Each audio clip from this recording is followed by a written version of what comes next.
Hi అండి, welcome to my channel. ఈరోజు meal maker తయారీ విధానము చూద్దాము.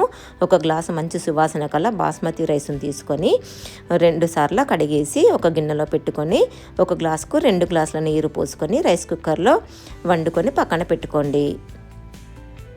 దీనికి ఒక కప్పడు మిల్ మేకర్ను, ఎల్లో క్యాప్సికమ్ని, క్యారెట్ ముక్కల్ని తీసుకోవాలి. దీనికి రైతా కాంబినేషన్ చాలా బాగుంటుందండి. ఒక ఉల్లిపాయను చిన్న చిన్న ముక్కలుగా కట్ చేసుకొని పుదీనా, కొత్తిమీర, పచ్చిమిరపకాయ ముక్కల్ని కట్ చేసుకొని పక్కన పెట్టుకోవాలి. తర్వాత స్టవ్ వెలిగించుకొని ఒక గిన్నెను పెట్టుకొని ఒక గ్లాసు వాటరు పోసుకోవాలి. ఇది మసులుతుండగా ఇందులో మిల్ మేకర్ను వేయాలి.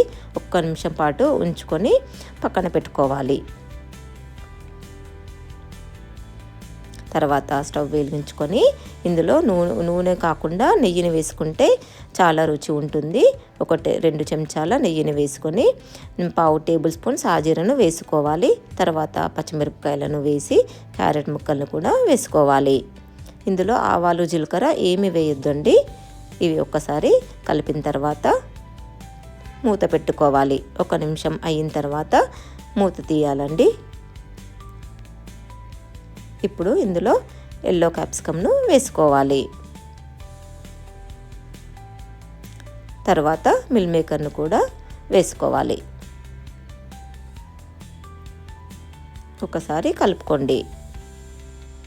ఇందులో పుదీనా, కొత్తిమీరను కూడా వేసి ఒకసారి కలుపుకోండి.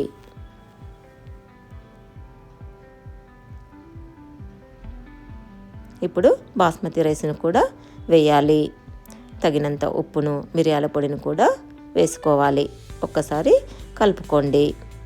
ఇది ఉదయం పూట మనకు కూరగాయలు ఏమీ లేనప్పుడు మిల్ మేకర్ పులావ్ చేస్తే పిల్లలకి చాలా నచ్చుతుందండి. దీనికి కాంబినేషన్గా మనకు రైతా చేసుకోవాలి.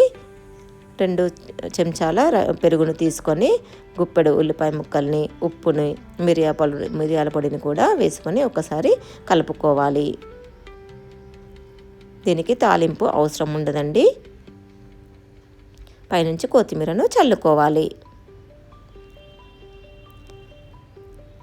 ఈ మిల్ మేకరు చాలా కాల్షియం ఉంటుందండి ఇందులో. ఇదంతా అయిపోయిన తర్వాత ఒక సర్వింగ్ బౌల్లోకి తీసుకొని పెట్టుకోండి. రైతాను కూడా ఒక బౌల్లో వేసుకోండి.